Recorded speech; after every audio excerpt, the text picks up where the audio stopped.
Psalm 32, a maskil of David. Blessed is the one whose transgression is forgiven, whose sin is covered. Blessed is the man against whom the Lord counts no iniquity, and in whose spirit there is no deceit. For when I kept silent, my bones wasted away, through my groaning all day long. For day and night your hand was heavy upon me. My strength was dried up as by the heat of summer. I acknowledged my sin to you, and I did not cover my iniquity. I said, I will confess my transgressions to the Lord, and you forgave the iniquity of my sin. Therefore, let everyone who is godly offer prayer to you at a time when you may be found. Surely in the rush of great waters they shall not reach him. You are a hiding place for me. You preserve me from trouble. You surround me with shouts of deliverance. I will instruct you and teach you in the way you should go. I will counsel you with my eye upon you. Be not like a horse or a mule without understanding, which must be curbed with bit and bridle, or it will not stay near you. Many are the sorrows of the wicked, but steadfast love surrounds the one who trusts in the Lord. Be glad in the Lord and rejoice, O righteous, and shout for joy, all you upright in heart. This is the word of the Lord. All right. This is like day 72 or day 73 of the 90-day Pray Through the Psalms challenge. Yeah? How you guys doing? Faithful remnant. faithful remnant. That's okay. So again, part of this, this was our summer challenge to the church, was to cultivate together the art and learning the language of prayer. You don't just happen to learn how to pray. You have to cultivate that skill. And part of the whole purpose of this book of prayers and poems in the book of Psalms is to teach us the language of prayer.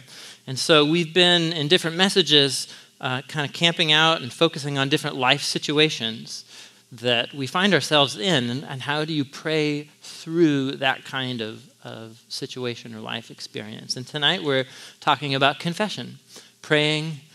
How do you, when you fail, if you're trying to follow Jesus and you're trying to figure this thing out, you're likely to fail and to blow it. Anybody? Come on. Right? So it comes with the territory, because we're just not very good at being human beings. Right? So even though we are human beings, we're not very good at it. And so you're going to fail. You're going to blow it.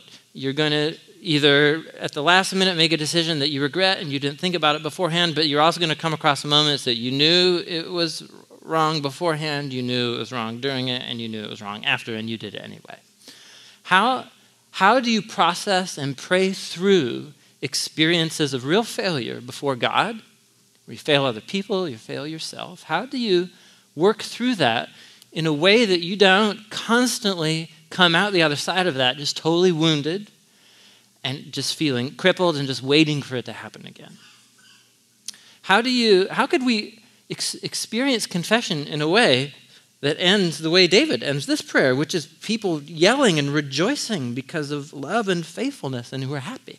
What if confession and experiences of failure could actually result and work themselves out in you being stronger than you were before, actually having more joy and more confidence in the one who's carrying you through?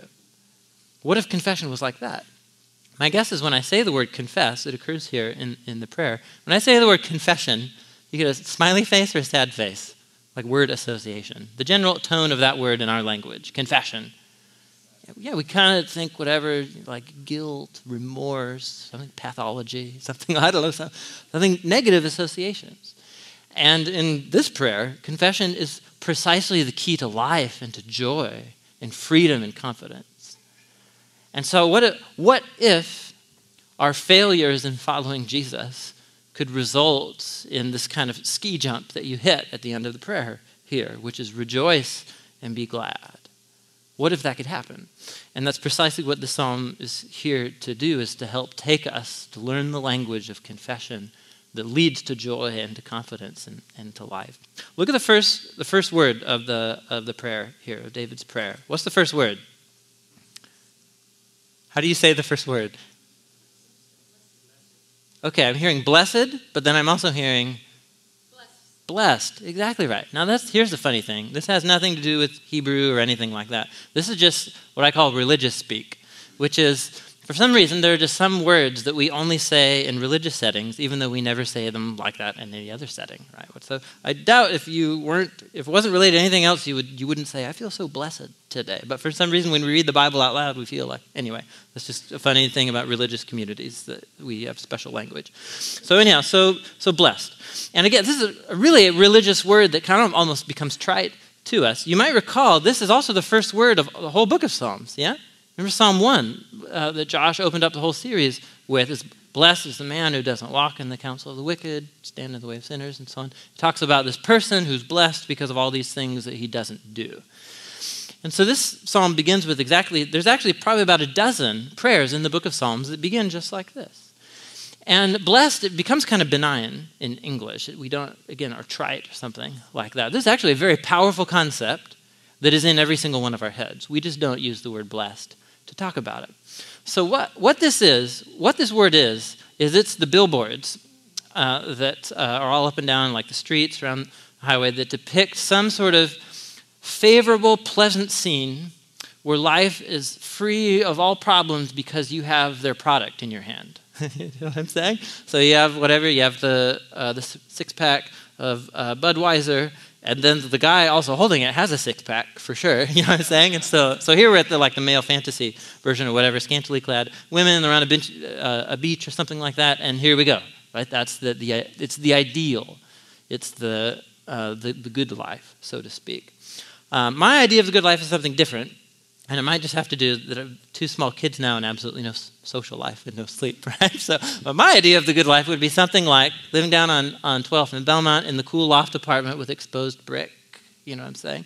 And whatever it is, you go to work 3 hours a day, maximum, right? At the coffee shop, work on your computer because you have an internet site that's just making lots of money for you. And then you go backpacking every weekend and eat at the good restaurants every night or something like that. So there you go. And that's where I'm tempted to go in my mind when I'm changing diapers. You know what I'm saying? So whatever it is. So we all have our version of this. And this is what this is talking about. This is, the good fortune of the person who has this set up. That's how this prayer is opening here. This is about living in an envious or a desirable state of being, a state of well-being and fulfillment, and so on. And so notice how this prayer begins. It says, the life setup of this kind of person. What kind of person is it? Who has the most desirable, enviable life status? It's the person who knows that they are deeply flawed and that they have failed big time, and they know that they need forgiveness, and they know that they have it. They know that they have it. Because the tone of confidence in this poem, it's amazing as a prayer of confession. And this is quite astounding here. How enviable is the person who has a real deep understanding of their character flaws and their failures, and they know that they're not okay, that they need forgiveness, and that they have it. Imagine that kind of life. And so what this kind of prayer does in creating the good life is the forgiven life, is it erases off the board all sorts of visions of superficial kind of religiosity that says somehow the good life, if you're religious, is to be perfect. Or the good life, or maybe some of us, we might, if we would never say it this way, but if your friends were honest with you, they would tell you that you have just simply too high a view of yourself, right? And you don't think there's anything particularly wrong with you. You're not perfect, of course. You try and follow the golden rule, do to others what you would have them do to you. And of course, we all fail. But on the whole, I'm a pretty decent person, but I'm really glad Tim's giving this message for some of the other people in the room. Right? So some of us, we would never say it, but if your friends were honest with you, that's who you are. And you're not going to be able to hear Psalm 32 because you're not actually able to take a deep dive into how screwed up you actually are. But on the flip side, there's a whole other bunch of us who won't be able to be here won't be able to hear. So sleep deprivation does lots of things to your language. So it won't be able to hear because you have too low a view of yourself, not too high. And so in your mind, in your darker moments, you actually don't, you think you're beyond forgiveness or real restoration or change. And you don't know what I've done, you don't know my past, you don't know what kind of person I am. And so that person also will be unable to hear the confident pronouncement of forgiveness that's available to those who confess. And so what Psalm 32 is, it's the good life for those who think they're too good or not who think they're too bad, but for those who somehow merge both by saying, I have a realistic view of my flaws and my failures. I know I need forgiveness, and I know I have it. And living from that kind of mindset is, as we're going to see in the poem here, it's an empowering experience that can result in confession not being, the kind of like whip yourself on the back or the merry-go-round of confession, but then I'm just back at it again 2 days later. Like, how do you get past that? Because that's what confession is for many of us. And that's the path that Psalm 32 takes us on. And so I want you to imagine with me a life lived where you actually have a real handle on what's wrong with you. And you know that there is someone in your life who has the power and will to heal you and transform you, and has already made their statement that they're committed to you no matter what kind of person you are. Just imagine if you were to live from that kind of mindset. That's what Psalm 32 invites us to do. Look at verse 1, and I'll point out a stumbling block that I think some of us are going to have in reading this prayer before we move on. So the language used in this ideal life here is how blessed or how fortunate is one whose transgressions are forgiven. The language of guilt and of shame and the idea that I have wronged God or offended God and that I am living against the grain of the universe and that I need forgiveness. This is not a popular idea in our culture. Right? This is not a popular idea for lots of different reasons. The most primary one, I hardly have to explain to you. The basic way, and again, I am a child of our culture as much as you are. The basic way you make moral decisions and you evaluate people's behavior. First of all, the greatest sin in our culture is not offending God. It's disagreeing with someone else about their behavior and saying that it's right or wrong. You know what I'm saying? That's actually the greatest sin in our culture. And it comes out of, in just exactly what we grew up in, is that moral decisions are a choose your own adventure. Don't tell me what to do. And, kind of shoot from the hip, and if it feels right, and as long as they're consenting adults and nobody's physically injured, then it must be morally acceptable. Anybody, right? This is how we grew up here. This is our culture. And so to come into that kind of setting and to say, well, actually there's quite a bit more clarity about what's right and wrong than you'd like to admit here. And what that then means is that I'm actually ending up on the wrong side of the line a lot more than I'd like to admit. And actually the one that I've wronged is like my creator. That's just not popular. This is not popular at all in our culture. And because once you lose any kind of basis or like a razor edge for no matter what your friend thinks or no matter what your conscience tells you, you can know whether this behavior is right or wrong. Once you lose that in your decision making, you're adrift. You're adrift. And so the reality is the announcement that forgiveness is available for those who are guilty. There are many people in a city like Portland that just doesn't resonate with, because there's a lot of people who just aren't feeling very guilty here in our culture and in our city. And so it's like forgiveness is available. Rad, that's great for you. I'm not really feeling very guilty. How many of you had that conversation before? And so this language can be difficult, I think, for many of us to process. Lucky for us, the Bible uses many different images to talk about sin and forgiveness. One of them is in this poem right here. So look at the poem. He says, blessed, the ideal life is of one whose sins or transgressions are forgiven and whose sins are covered. Now this is brilliant. This is a completely different image, isn't it?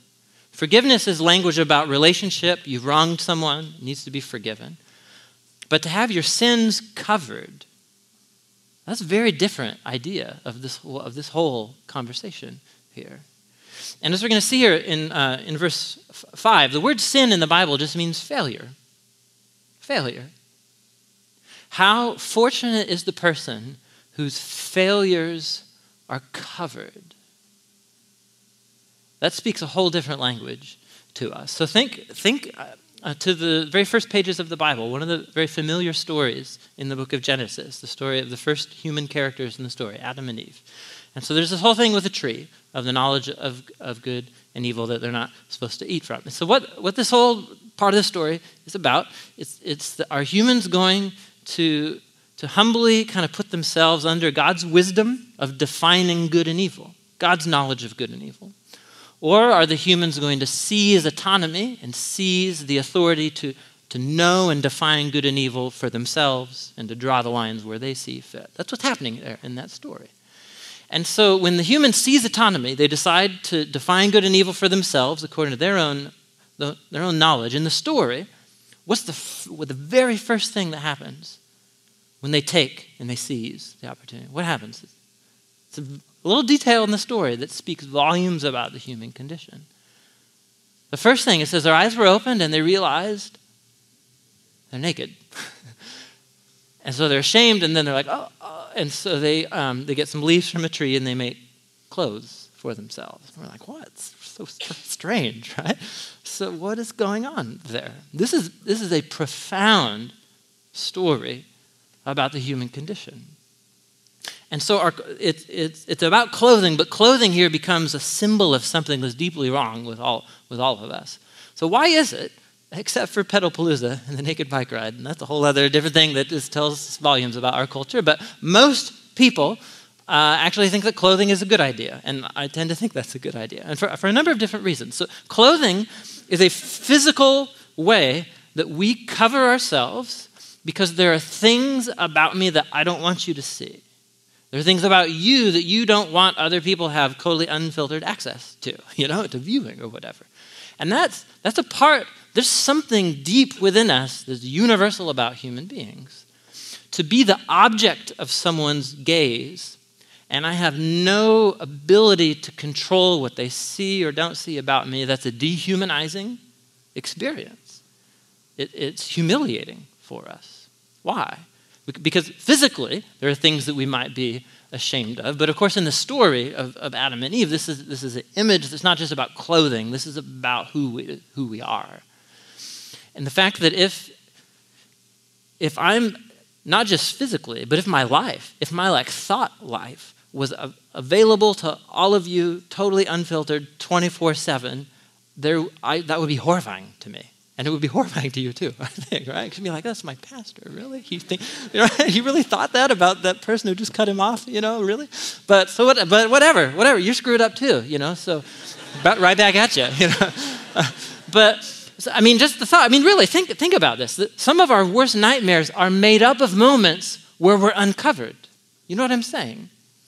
So, and whatever it is, it's for some of us, the worst possible nightmare would be in a room like this, and through some glitch or whatever, you're working the soundboard, and on your internet browsing history appears on the screen in front of everybody, or something like that. It's like, oh my gosh, no way. Or if you leave your phone somewhere, and someone starts rifling through all your pictures, and they see what your life is really, things that are really taking place in your life. Or even just, it's the moments where you're with a friend and you're talking about a roommate or a friend and you're not speaking super highly of them, and then you realize, oh my gosh, they're sitting 2 tables away, and could they hear me, right? That's what's going on there. We do and say and think things that we are ashamed of. And a great deal of our effort in our waking hours goes into covering ourselves. That's why we dress the way we do. That's why we present ourselves the way we do. This front that we put on to control your perception of me. Because if you really knew what was going on in this covered area as well, I'd be ashamed. And so this is a very different image here. How blessed is the one who's lived against the grain of the universe, has wronged God and other people, and is forgiven. How blessed also is the person who knows their secrets, who knows what they are, They know these covered areas that they won't let anyone see. Imagine the freedom and the good life that could come from not living in secret anymore, from not having to cover, from knowing there's at least one being in the universe, my maker, who knows me fully, that I don't have to hide from anymore. That would be something. That would be something. That's what this prayer is about. And so whether you're aware that you've wronged God and feel guilty, or whether you're just simply aware that you have stuff in your life that you would no way want anyone to know about, the psalm speaks to both of you and says the way forward is the language of confession, learning how to confess. Look at what happens to a human being when we stuff it in. Look at verses 3 and 4. We're made to confess. We're made to clean out the cupboards, because look at verses 3 and 4. He describes what happens when we don't confess. He says, "When I kept silent, my bones wasted away through my groaning all day long. For day and night your hand was heavy on me. My strength was sapped as in the heat of summer." As some of you have been here before, it's either a decision that you made, something that you did, whether it's in your past or in your present or whatever, and you knew it was wrong or you feel ashamed of it, and you're bottling it up and it's eating your lunch. You know what I'm saying? It's ruining you. And actually the first image that came into my mind, we've had, with little kids, the house is a total pigsty, and there's those Tupperwares that find their way into the back corner of the fridge for 2 months. You know that action? Okay, it's bad. So that's the image that actually came to my mind. It's like human beings, we need to get cleaned out. We need to be like flushed through every now and then for the stuff that we hide and that we conceal, because it like rots inside of us. And so some of you've lived verses 3 and 4 before. When you're living with regret or with guilt or with something you're ashamed of, you can't tell anyone, you're hiding it, and you know exactly what it's like for your bones to waste away and your strength to be sapped, because you know you need forgiveness. You know you need some kind of resolution, and you need to be covered, but not in the way you're used to covering yourself, in some kind of different way. We need forgiveness. And therefore, we need to confess, which is what happens here in verse 5. Verse 5 is kind of the center of this prayer, and this is one of the most clear and I think beautiful acts of confession in the whole Bible. David says, "Then I acknowledged my sin to you. I didn't cover up my iniquity. I said, I will confess my transgressions to the Lord, and you forgave the guilt of my sin." Now, I want to both camp out and geek out here, because you know me, because this is a really compact but brilliant exploration of the nature of confession. Do you see there's 3 steps here? There's kind of 3 steps that he goes through. Do you see it here? What are they? He says, I acknowledged my sin to you. So I named it. I said it out loud. I say it. Speak it. Here's what I'm covering. Here's what I've done. It says I don't cover. I stop covering. I own up to the fact that here's something I'm trying to hide because I'm ashamed or because I feel guilty. I can't. I'm rotting inside. I stop covering. So I name it. I stop covering. And then he says, I will confess. And to confess, again, is a religious word to most of us. It just means to tell the truth. In the Bible, you can confess as an act of praise, which just means tell the truth about who Jesus is. Speak the truth about who God is. But you can confess also as an act of getting your sin on the table, as a way of telling the truth about who you are and what you've done. That's what it means, tell the truth. And so you can see the flow of the experience here. I acknowledge it, I name it, I stop covering it up, and I tell the truth about it. Truth has a way of illuminating and fleshing us out, cleaning out the Tupperware, so the Tupperware, so to speak, right? Now, this is even more brilliant here, because in verse 5, there are 3 phases to confession. There are also 3 words for sin here. Do you see that here? And actually, this is interesting. In the whole vocabulary of ancient biblical Hebrew, there are 3 words for sin. And David uses all 3 of them here. And they all actually are a little different in meaning and illuminate what this confession is about here. And this is where I'm geeking out, as I normally do. So let me show you the words of this. And the way this whole fits together is really cool. So he says, I acknowledge, I name my sin. Sin comes from a Hebrew word named chata'ah. It's a clear your throat word. Why don't you say it with me? Chata'ah, chata'ah. It's most basic. It just means to fail, like I said earlier. Failure, and specifically moral failure. But this word is also used in settings where it has nothing to do with morality at all. So there's a tribe of Israel called the Benjaminites, and they were famous for training good slingshot throwers. It's a random little story in the book of Judges. And it says, the warriors of Benjamin, they could throw a stone with their sling and never chata'ah. They would never sin, i.e. fail. And so what's behind this is an idea about what human beings are here. We're here for a purpose. We actually have a purpose. And you can fail to live up to that purpose. And one of the main ways that we fail is through making moral decisions where I define good according to what's good for me and my tribe, or my self-advantage at the expense of others, elevating myself above others, meeting my needs before others, or just that self-orientation. That's a failed human being, according to the scriptures. One that lives only inwardly and for self-advantage. That's chata'ah. You're failing to be what God made us to be. And so I name it. I say it out loud. I'm a failure.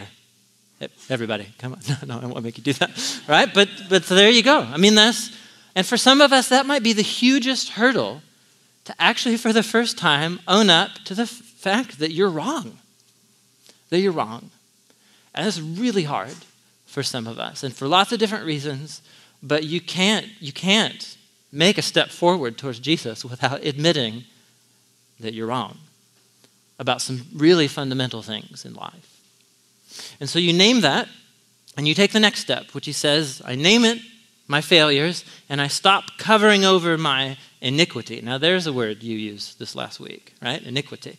So it's a good Bible word, and it's the word avon. You wanted to say avon, didn't you? And you're like, whoa, avon's in the Bible, but it's not. No, it's not in the Bible. The Bible. So avon, the image is that life is a journey. This word comes from the metaphor of life is a journey, and there's the path you need to go on to get to where you're going, and then there's the other path, and avon is choosing the other path. It's going astray. It's waywardness. And it might be unintentional or intentional. There's in the book of Leviticus, which I'm sure you're prone to read, there are different kinds of sacrifices for intentional sin or unintentional sin, but the Bible makes this distinction. And actually, this is actually quite important, that we don't cover up the fact that there are ways that I know I'm screwed up, and no one has to tell me. But we should never limit our idea of how screwed up we are just to what I'm aware of. You know what I'm saying? Like that's a fatal step right there. So you may not think you have a problem just with selfishness or whatever. I guarantee your roommates know all about it. You know what I'm saying? And if you don't, apparently they don't love you or not honest with you enough to tell you about it. And some of you may have a problem with anger. And you know that's not the path you want to go down, but you end up choosing it anyway. And you may have no idea that you have a problem with anger. I guarantee your spouse does. I guarantee your best friends do. And if you remain ignorant about it, it's because they're choosing not to tell you. And we choose not to tell each other and point out each other's flaws for all kinds of different reasons. Usually they're selfish ones, because I want you to like me, I want you to think highly of me, I don't want to cause conflict with you, I don't want to risk what you might think about me, so I'd rather save face and not bring up your issues. And vice versa.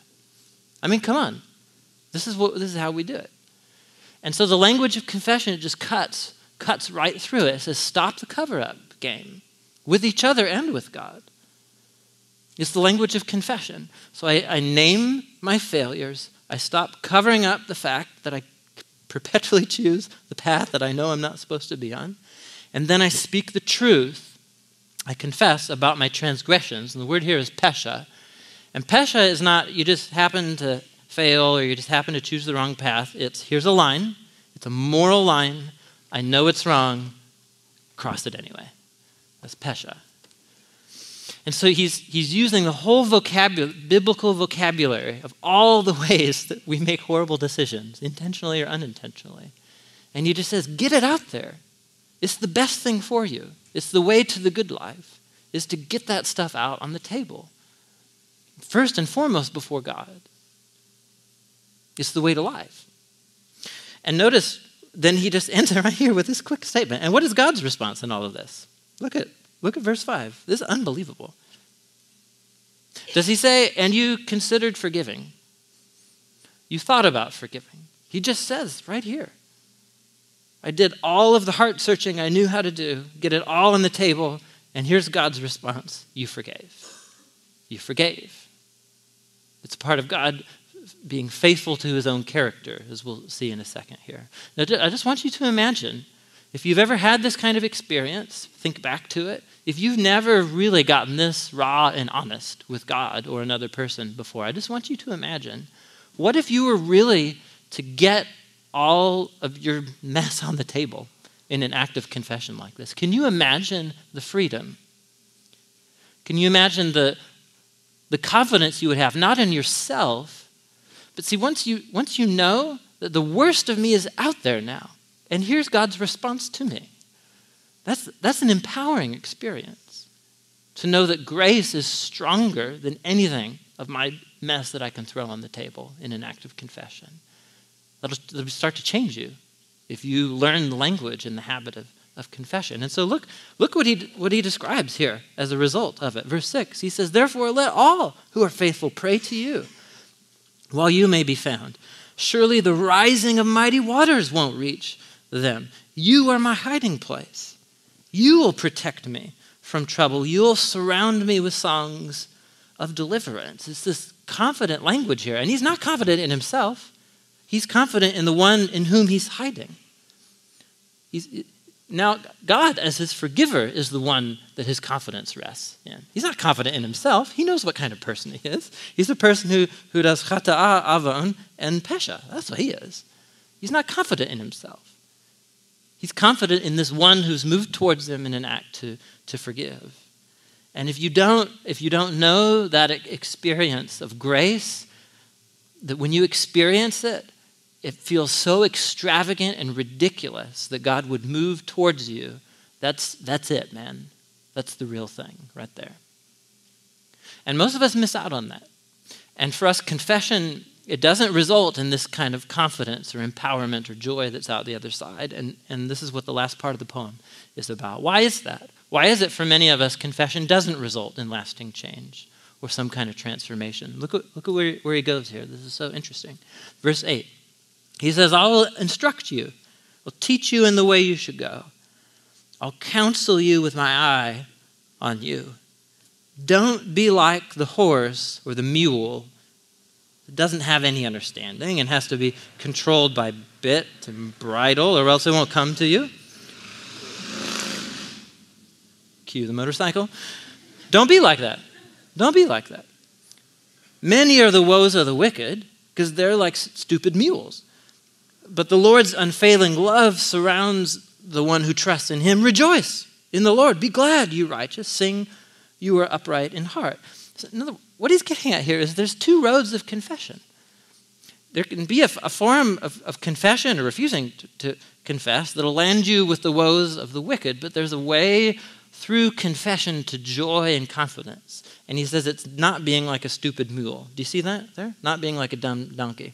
Now leave it to the Bible to be strange. We're just all amazing about confession and covering, and then we're talking about horses and donkeys. You're like, what is this? This is so strange. So it's the Bible. It's wonderful, is what it is. So it's a little parable, isn't it? It's a little parable about donkeys and horses. Now, I don't have any expertise in either, horses or donkeys.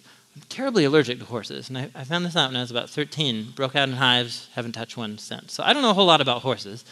I know, at least from movies growing up, that not all horses are dumb. Black Stallion, this kind of thing, right? So, but I am guessing maybe some horses are very stubborn and stupid, yeah? And I think a higher percentage of donkeys are dumb. You with me? Right. And so here's the idea here is don't be like a dumb horse or a dumb donkey. So just imagine the little scene that can only ever do the right thing when it hurts. So here's the scene, is that it's like a rider and a donkey. They're going up like a steep switchback path, right? Think hiking up in the gorge or something, steep switchback in the section there. And you're riding a donkey. The path is very narrow, and it keeps wanting to pull left, and to the left is steep like rocks, and you're going to get hurt or injured, die or something like that. And so what's the rider going to do? It's going to keep pulling the reins to the right, get it to go right. Now, what's the donkey going to do when the rider just on the reins like that? What's going to happen? Is it going to go right? If you pull hard enough, it's absolutely going to go right. Why? Because it's going to yank on the bridle. It's connected to that piece of metal right there in its mouth, and it's going to grind on its teeth and jerk into its gums. It's going to hurt. That's what it's going to do. It's going to hurt, and the donkey's going to go, oh, I don't like that, and negative consequences, avoid pain, increase pleasure, get over to the right, And there you go. That's how you get a donkey to do the right thing. Don't be like that. Don't be like that. So apparently there is a way to do the right thing, to even enter into a form of confession that does not result in lasting change and doesn't result in any kind of transformation, because it's like you're like being like a dumb donkey. Because does a donkey in that moment think like, oh yes, my rider, of course, he has 3 small children and it would be a tragedy for him to be injured, or he gives me yummy apples or something. No, the donkey doesn't think that at all. The donkey's focused on itself, its own desire for pleasure and negative consequences. I don't want pain. That's all it is. What the donkey's sorry about is the negative consequences of its behavior. And I think it's precisely why confession for many of us doesn't result in lasting change. Is because if we don't do the real deep work, the reason we make the decisions that we make is because we think that they're going to get us towards what's good. That's why we make the decisions. It's because we're in pursuit of the good life, the blessed life. And we have deep, deep issues about affections and values and what I'm after in life. And if your confession doesn't dig down there to address those issues, why do I think that kind of life outcome is desirable? Why do I constantly go back to these kind of superficial relationships that are purely physical or whatever? Why do I think that's a way to the good life? You need to get there and do that deep work, dealing with your chata'ah, your sin and your iniquity and your transgression. And when you get there, you begin to discover the motivations for your behavior. And that's where God's grace has to get to. Otherwise, all confession is us kicking back and feeling sorry for the mess that we've made, and I don't like the fact that I made this decision, and here I am again. And what we're actually sorry for is not what we've done, or that we've wronged our Maker. What we're sorry for is ourselves, and that we've landed in a bad spot again.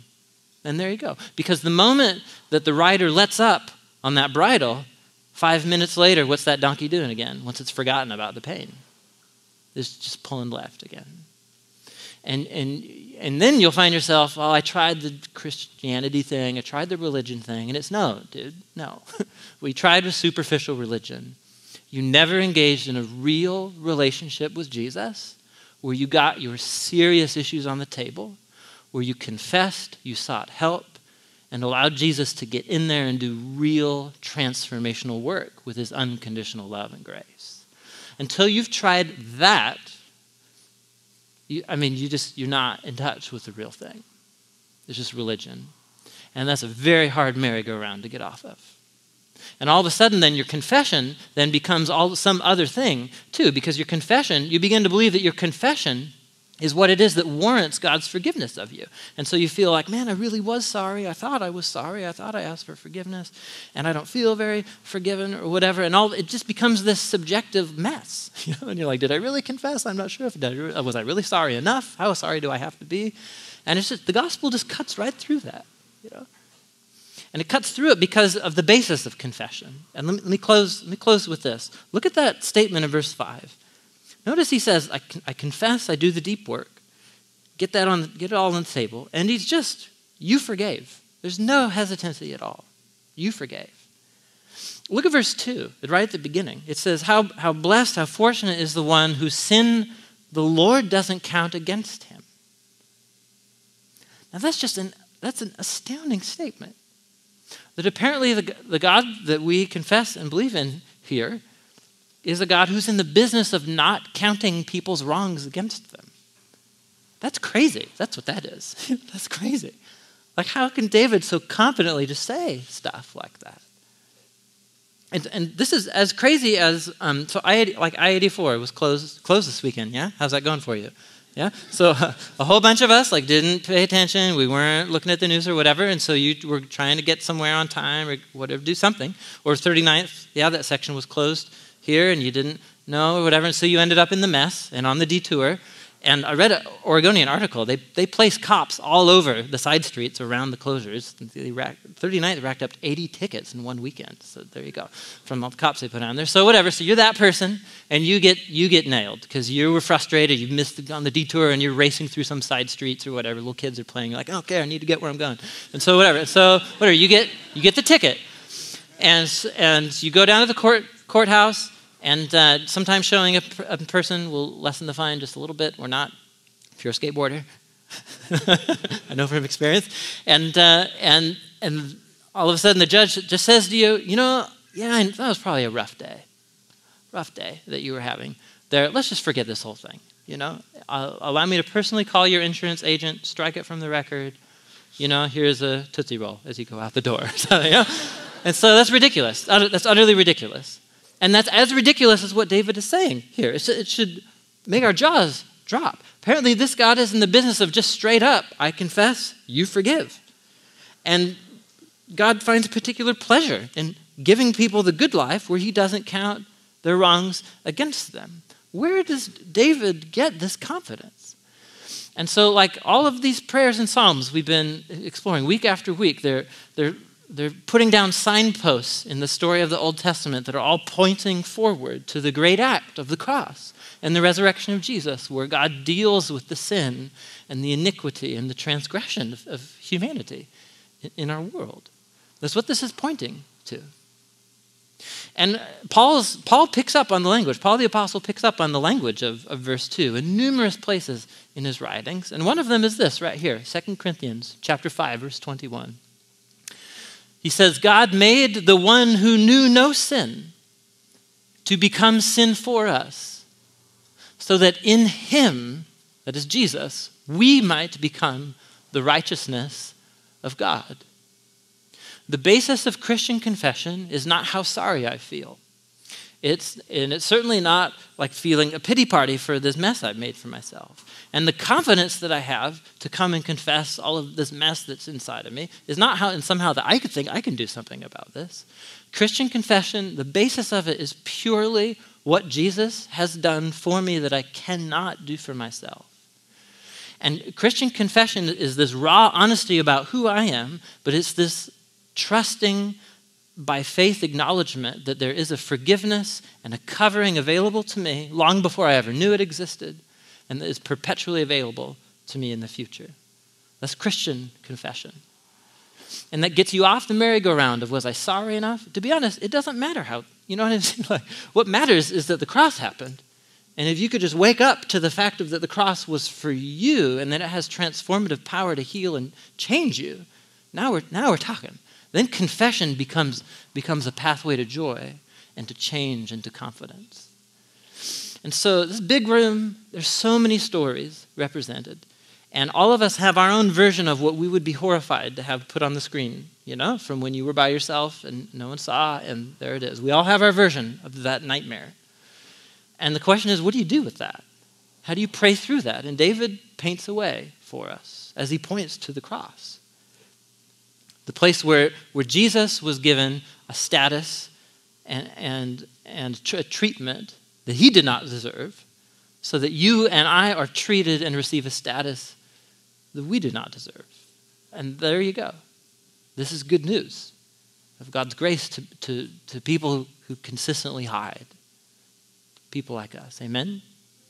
So I don't know where you need to go in the time that we have left. The way we do our services is always to have a time for prayer, for reflection and meditation, and to come to the bread and the cup, which is, I would just encourage you to use as a space for confession.